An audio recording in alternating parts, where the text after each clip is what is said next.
प्रदीपजी रवि लामिछानेसँग भेटघाट गर्न आउनु भएको छ, के कुराकानी भयो, कसरी चाहिँ संवाद अगाडि बढ्यो, के छ सन्देश त्यहाँ? विशेष गरी अब तपाईँहरूसँग त सबैजनासँग प्रायः नयाँ फर्स्ट टाइम नै भेट भइरहेको होइन। फिल्म क्षेत्रमा पनि कुनै पनि बेला अन्याय हुँदा, कुनै पनि खालको अत्याचार हुँदाखेरि चाहिँ आवाज उठाउनुपर्छ। एउटा लोकतान्त्रिक देशमा बसेको सजग नागरिकले चाहिँ आफ्नो भनाइहरू राख्न पाउनुपर्छ भन्ने धारणा बोक्ने मान्छे हो म। त्यही क्रममा हाम्रो पत्रकार हाम्रो अनु भट्टराईजी हुनुहुन्छ, उहाँको रवि दाईसँग हिजो एउटा भेटघाट हुँदाखेरि चाहिँ मलाई सम्झिनु भएको रहेछ। मैले पनि एउटा व्यक्तिमाथि चाहिँ पुरानो सरकारले एकदमै कुदृष्टि नै राखेर नै कार्य गरेर हो कि जस्तो मनमा चाहिँ परिरहेको थियो नितान्त हाम्रो जनताहरूलाई भए जस्तै। र नयाँ सरकार आएपछि चाहिँ न्याय पाइन्छ होला भन्ने लागिरहेको थियो। तर अब यो विगत 3 महिनाको प्रगति हेर्दा ओर्दा चाहिँ किन भइरहेको छैन। अब 3 महिनामा चुनाव छ, नयाँ शक्ति भने पनि जे भने पनि रासोपा एउटा शक्ति हो, जनताले विश्वास गरेको। अरू पनि आउँदै त हुनुहुन्छ, तर सङ्गठन विस्तार भएको हिसाबले चाहिँ रासोपा एकदमै अब प्रबल सम्भावना भएको, जनताले आशा राखेको पार्टी हो भनेर मैले हेरिरहेको बेलामा 3 महिनाको प्रगति हेर्दाखेरि चाहिँ म अलिक चिन्तित थिएँ। अब कस्तो हुन्छ भने अब रिसेन्टली हाम्रा धेरै कलाकारहरू विदेश गइराख्नु पर्ने भएको छ। नजस कलाकार हाम्रो जनता नै विदेशी पलायन हुनुपर्ने आवश्यकता छ नि त होइन। कहीँ मलाई पनि दिमागमा आउँछ अब यो देश बस्न लायक छैन कि बाहिर जाने हो कि भनेर। त्यसैको एउटा अन्तिम आशा भनौँ न, जे भने पनि अब विचार भेट्न बोलाउनु खोज्नु भएको छ भनेपछि मलाई पनि मनमा परिरहेको यो अन्याय किन भइरहेछ त भनेर अनि भेट्न खोजेर आएको हो। म विशेष गरी चाहिँ भेटेको सन्देश के दिनुभयो? यस्तो छ, दाइको भनाइ चाहिँ दाइसँग मेरो धेरै अगाडिदेखिको चिन्जान हो। योभन्दा अगाडिको चुनावको बेलातिरदेखिको पनि चिन्जान हो होइन। मैले गोपीकृष्णको फिल्म गर्दाखेरि निकिता दिहरू निरक दाइहरूसँगदेखिको चिन्जान हो त्यो बेलादेखिको। उहाँको भनाइ चाहिँ तपाईँको कार्य जे छ, म अहिले जुन कमिटमेन्टहरू छ त्यस्तो कमिटमेन्टहरूमा प्रब्लम हुँदैन भने ओपनली आउनुहोस्, तपाईँ च्यालेन्ज एक्सेप्ट गर्ने मान्छे नै हो जस्तो लाग्छ, तपाईँ खुला मैदानमा आउनुहोस् भन्ने उहाँको आशय थियो। तर मेरो चाहिँ भनाइ के हो भने म एकदम सरल नागरिक हो, नेपाली नागरिक मात्रै हो, कुनै पनि पोलिटिकल पार्टीको मान्छे होइन, तर सजग नागरिक पनि हो, सही गलत छुट्याउन सक्ने एउटा विवेकशील नागरिक पनि हो जस्तो लाग्छ। राष्ट्रसभामा प्रवेश गर्नको निम्ति उहाँले भन्नुभएको, उहाँले खुला हिसाबले आउनुहोस् न, तपाईँ चाहिँ चलचित्रमा जसरी योगदान दिइरहनु भएको छ 1 दशक भयो, अब डाइरेक्टली पनि आउनुहोस् न भन्ने कुरा पनि भयो। मैले पनि के भने अहिले तत्काल चाहिँ मेरो कमिटमेन्टहरू छ होइन, त्यस्तो मैले विचार पनि बनाएको छैन र आजको भोलि नै यसरी चेन्ज गर्ने भन्ने कुरो पनि हुँदैन। तर जसरी अन्याय हुँदाखेरि फिल्ममा पनि एउटा नायकत्वको भूमिका देखाइन्छ, त्यसरी नै देशमा समस्या पर्दाखेरि आउनै पर्ने अवस्था आयो। मभन्दा धेरै क्यापेबल मान्छेहरू हुनुहुन्छ, तर क्यापेबल मान्छेहरूले चाहिँ आफ्नो दुनो मात्रै सोच्ने, आफ्नो परिवारको हितको लागि मात्रै सोच्ने गर्नुभयो भने त सेकेन्ड ग्रेड थर्ड ग्रेडकै भए म भनी पनि आउनुपर्ने अवस्था भयो भने आउला दाइ। तर अहिलेको लागि चाहिँ म एउटा गहना हो, कलाकार हो। अब गहना पनि फेरि कस्तो ठाउँमा सुहाउँछ भने एकदम सिँगार पटार भयो, मुख धोएको छ, नुहाइ धुवाइ भएको छ, एकदम चिटिक्क परेको छ भने मात्रै गहना सुहाउने हो।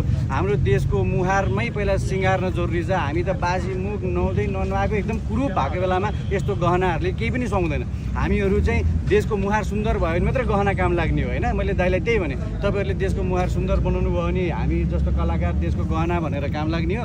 अब तपाईँ यता हुनुहुन्छ, नयाँ आएकोहरू पनि आफै एकअर्काको भोट काट्नेमा मात्रै जस्तो छन् भनेर मैले प्योरली आज जनता जे बुझेको छु त्यही भने। अहिलेको दिनमा तपाईँले राजनीतिक च्यालेन्जेस दिन तयार हुनुहुन्न?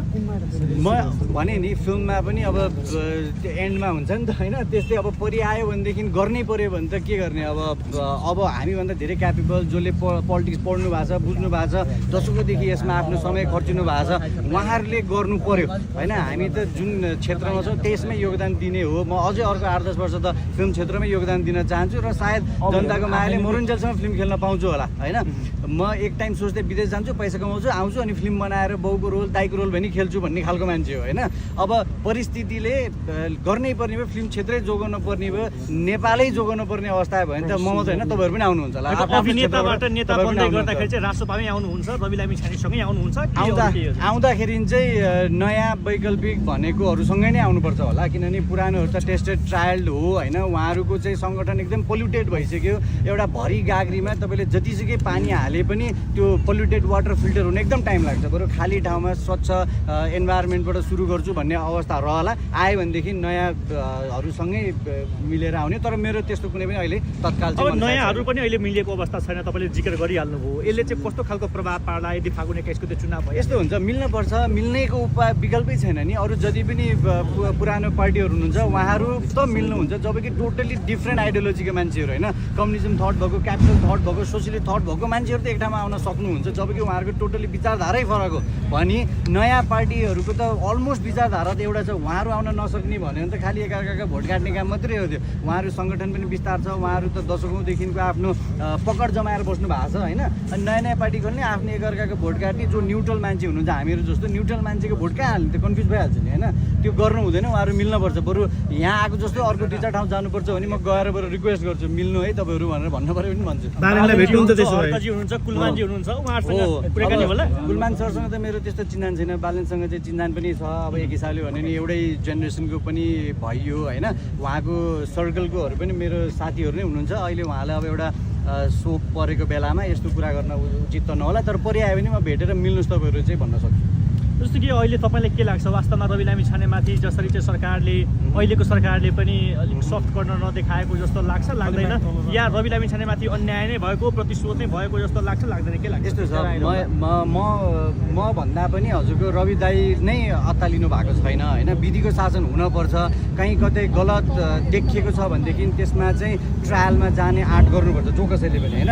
बरु 2 वर्ष लागोस् 5 वर्ष लागोस्, त्यहाँबाट क्लिन भएर आउँदाखेरि नै राम्रो हुन्छ। अहिले चाहिँ हतारमा गर्नुभन्दा दाइ पनि त्यही भन्दै हुनुहुन्थ्यो, म बस्छु प्रतिजी, म अतालेको छैन, म प्रोसेसबाट क्लिन भएरै आउँछु भन्नुहुन्छ।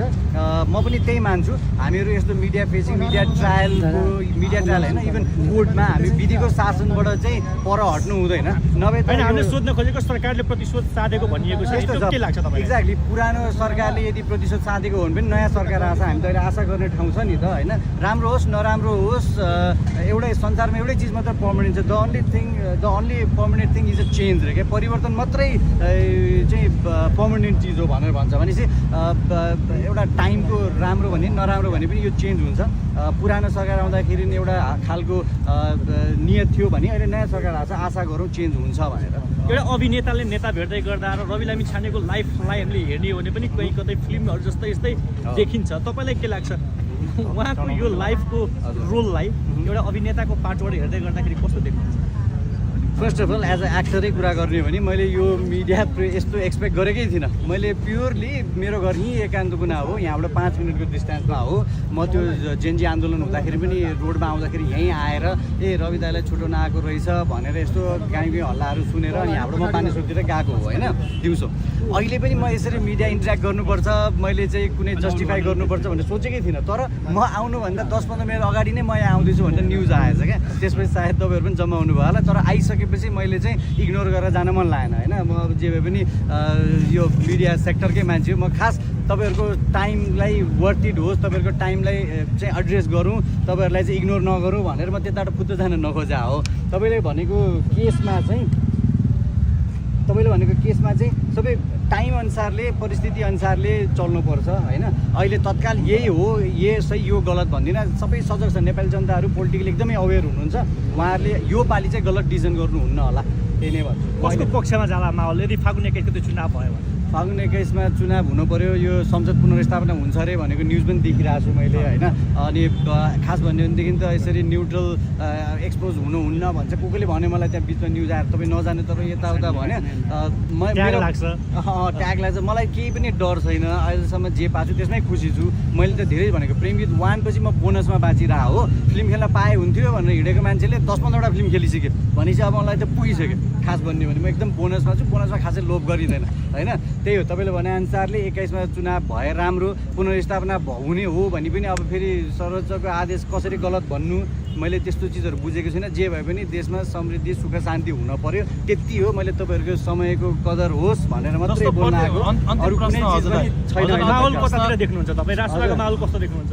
यस्तो छ, मिल्यो भने राम्रो हो होइन, मिलेन भनेदेखि चाहिँ सबैलाई गाह्रो हो क्या होइन। अब जस्तो अन्तिम प्रश्न चाहिँ मेरो के छ भने कतिपयले चाहिँ अब पढ्दै फर्काएको नयाँ फिल्म आउँदैछ त्यसका लागि पनि प्रचार गर्न गएको हो भन्ने टाइपले होइन मैले फिल्मको त नामै लिइनँ अझ मलाई त फिल्मवालाहरूले कहाँ त्यहाँ पोलिटिकल चिजमा गएको भनेर फोन गरेँ मलाई यत्रो मिडिया प्रेजेन्स हुन थाहैदिएन मैले अघि पनि भने म फिल्मको प्रचारको लागि पनि आएको होइन म तपाईँहरूको समयको कदर गर्न मात्रै यहाँ बोल्न आएको हो होइन इग्नोर गरेर हिँड्न मन नलागेर मात्रै हो मैले यो एक्सपेक्ट पनि गरेको थिइनँ देशमा सुशासन हुनुपर्छ विधिको शासन हुनुपर्छ त्यति मात्रै मान्यता छ मेरो फिल्म चाहिँ अब जनताले माया गरि नै रहनु भएको छ त्यसमा खुसी मन्त्री बन्ने अवसर यदि मिल्यो भने कुन चाहिँ मन्त्रालय हाँक्न सक्नुहुन्छ क्या तपाईँ मैले अहिले फिल्म यति धेरै साइन गरेछु म न चुनावमा जान सक्छु एउटा हाइपोथेटिकल क्या मानौ न म त यी सञ्चार मन्त्रालय गर्छु यहाँ सबैजनासँग गफ गर्न पाइन्छ भेट्न पाइन्छ होइन सञ्चार मन्त्री होइन प्रवक्ता सरकारको चलचित्र पनि सेन्सरमा नि बसेर हेर्न पाएँ जम्मै गर्न पाएँ होइन कि चाहिँ पर्यटन पनि ठिक होला होइन देशलाई अब अलिकति प्रचार गर्ने जगदीश दाइले खाली ठाउँमा रहनु पर्यो